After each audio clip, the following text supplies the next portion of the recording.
गुलहरी की छलांग।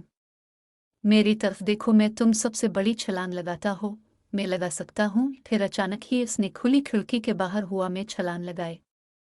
अहमद अदनान तारिक। वो सख्त गर्मियों की एक शाम थी। बी गुलहरी का घर बूढ़े बरगद में था और उसके तमाम नन्हे मुन्ने बच्चे अपने सोने वाले कमरे में मौजूद थे। अगरचे उनके सोने का वक्त कब का हो चुका था, लेकिन वो अभी तक जाग रहे थे। नमू बी गुलहरी का सबसे छोटा बच्चा था। वो अपने बिस्तर पर उछल कूद रहा था। वो कहने लगा, मुझे नींद बिल्कुल ना आ रही है। अभी बाहर थोड़ी रोशनी दिखाई दे रही है। मैं तो अभी खेलना चाहता हूँ। दूसरों ने मुंह पर उंगली रखकर इसे चुप रहने को कहा और सरगोशी से इसे कहने लगे, इतना ऊंचा ना बोलो वरना अम्मा सुन लेगी तो हम सब मुश्किल में पड़ जाएंगे। लेकिन नमू ने उनकी नसीहत पर कान धरने की बजाय हंसना शुरू कर दिया और जोर से बिस्तर पर अलिफा चलना कूदना शुरू कर दिया। जब गुलहरी के दूसरे बच्चों ने देखा कि नमू तो बहुत मजा कर रहा है, तो इन्होंने नमू के साथ खेलने का फैसला किया और उसके साथ शोर मचाने लगे। नमू बोला, मेरी तरफ देखो, मैं तुम सबसे बड़ी छलांग लगाता हो, मैं लगा सकता हूँ। फिर अचानक ही इसने खुली खिड़की के बाहर हुआ में छलांग लगाई और इस जंगल के सबसे ऊंचे दरख्त की सबसे ऊंची शाख को दोनों हाथों से पकड़कर लटक गया।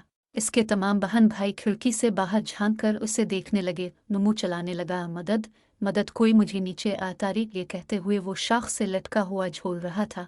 तभी अम्मा गुलहरी दरवाज़ा खोलकर उनके सोने वाले कमरे में दाखिल हुई। इन्होंने बच्चों का शोर सुना था और वो यही देखने आई थी कि आकर वो क्या रहा है।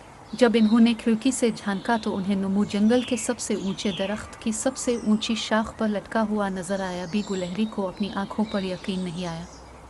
वो हैरत से चलाती हुई पूछने लगे, तुम यहाँ तक पहुँचे कैसे? फौराए वापस नीचे उतरो। लेकिन वो तो इतना डरा हुआ था कि इसके मुंह से एक लफ्ज़ भी नहीं निकला। खुद अम्मा गुलहरी भी इतनी बुलंद और नाजुक शाखों तक नहीं पहुंच सकती थी। वो बोले, मैं अनहैन सकती में जंगल के फायर ब्रिगेड को बुलाती हूँ। जब फायर ब्रिगेड वहां पहुंचे और इतने ऊंचे दरख्त को देखा तो मायूसी से सर हिलाए और कहने लगे, हमारी सीढ़ियाँ इतनी ऊंचाई तक नहीं पहुंच सकती।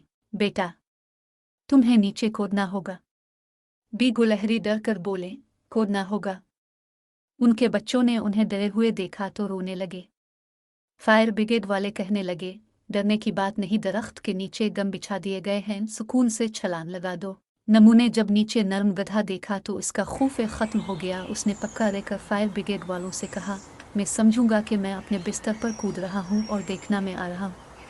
फिर नमू ने हुआ में छलांग लगाई और बाहिफाजत गद्दों पर आ गिरा। इससे ज़रा चोट न आई। वो खुशी से अपनी बारीक आवाज़ में सबको बता रहा था, मुझे तो छलांग लगाने में बहुत मज़ा आया, क्या मैं दोबारा छलांग लगा सकता हूँ? इसकी अयम सख्ती से बोलें, हरगिज़ नहीं।